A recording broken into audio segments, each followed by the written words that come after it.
Ah, la gestion de classe, c'est un défi que tous les enseignants connaissent, n'est-ce pas? Une classe agitée, c'est parfois le quotidien, mais et si on changeait un peu de perspective? Si, au lieu de juste chercher à avoir le contrôle, on essayait de comprendre ce qui se cache derrière? C'est exactement l'approche qu'on va décortiquer ensemble.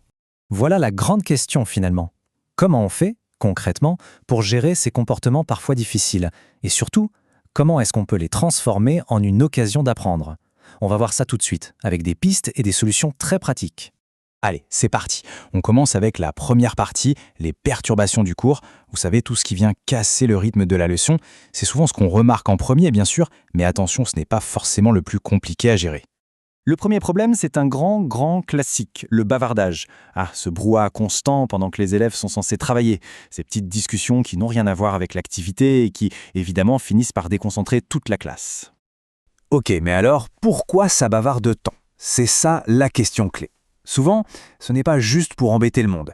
Ça peut être un besoin tout simple d'échanger avec les autres. Ou alors, l'activité est peut-être un peu ennuyeuse, pas assez engageante.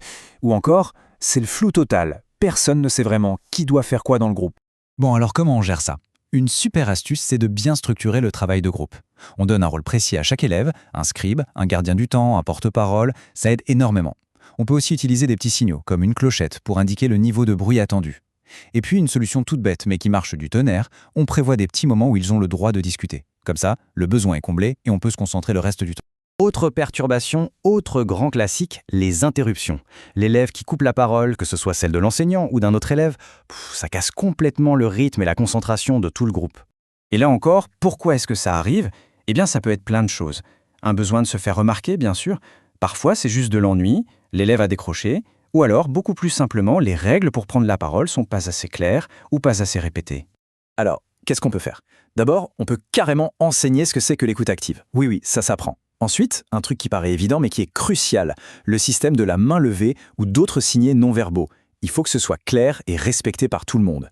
Et surtout, le petit plus qui change tout, féliciter, valoriser publiquement ceux qui respectent les tours de parole. Ça encourage tout le monde par l'exemple.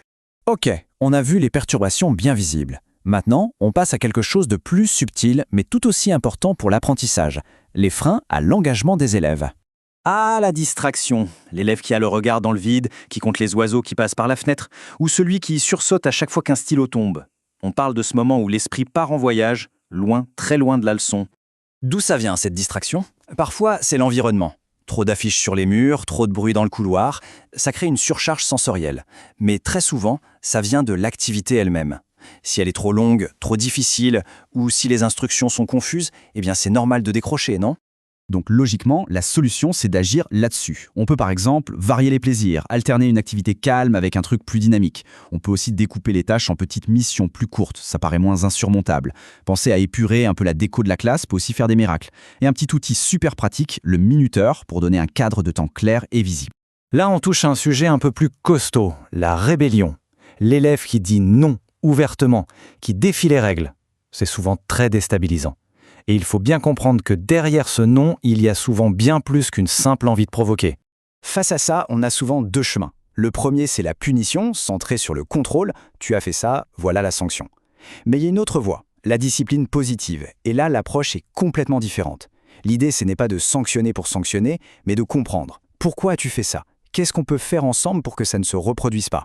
On implique les élèves dans la création des règles. Du coup, ces règles ont du sens pour eux, et ils sont plus enclins à les respecter. On continue notre exploration avec un troisième type de difficultés, qui sont cette fois d'ordre social et émotionnel. Là, on entre vraiment dans le cœur des relations entre élèves et de leur bien-être, ce qui a un impact énorme sur toute la classe. Un problème particulièrement grave, l'agressivité entre élèves. Qu'il s'agisse de mots qui blessent ou de gestes violents, c'est quelque chose qu'on ne peut pas laisser passer. S'installe un climat de peur, et dans la peur, on n'apprend pas. C'est aussi simple que ça. Mais d'où vient cette agressivité? Encore une fois, c'est rarement gratuit. Souvent, c'est un élève qui ne sait tout simplement pas comment dire « je suis en colère » ou « je suis triste » avec des mots. Alors, ça sort par les poings. Ça peut aussi être un sentiment d'injustice, d'être exclu du groupe, ou bien sûr, l'imitation de ce qui est vu à l'extérieur. La solution, ce n'est donc pas seulement de punir, mais de construire. Il faut donner aux élèves les outils pour gérer leurs émotions. On peut faire des ateliers sur la communication non violente, par exemple. On doit aussi avoir des règles de vie très claires sur le respect, avec des conséquences connues de tous. Et prévoir des espaces pour calmer le jeu, comme un coin retour au calme ou des médiations entre élèves. Ça peut tout changer. Bon, on a vu le bavardage, la distraction, l'agressivité, pas mal de problèmes différents. Mais si on prend un peu de recul, est-ce qu'il n'y aurait pas une clé commune à tout ça? Une approche qui marcherait de manière transversale?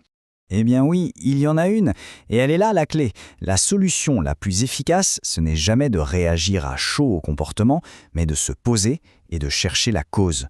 Pourquoi l'élève agit comme ça? C'est un vrai changement de logiciel. On ne cherche plus à réparer un comportement, mais à comprendre le besoin qui se cache derrière. En fait, on peut résumer toute la démarche en 3 étapes super simples. 1. On observe, sans juger, juste regarder ce qui se passe. 2. On essaye de comprendre, on se transforme un peu en détective. Quelle est la cause? Et seulement en 3, on agit, avec une solution qui est vraiment adaptée à la cause, et pas juste aux symptômes visibles. Ce qui nous amène à la question de fond, finalement. Et si on voyait chaque problème en classe, non pas comme un fardeau, mais comme une opportunité? Une occasion de faire grandir les élèves, et de nous faire grandir aussi, en tant qu'éducateurs. C'est un défi, c'est sûr, mais c'est peut-être là que réside la vraie beauté du métier.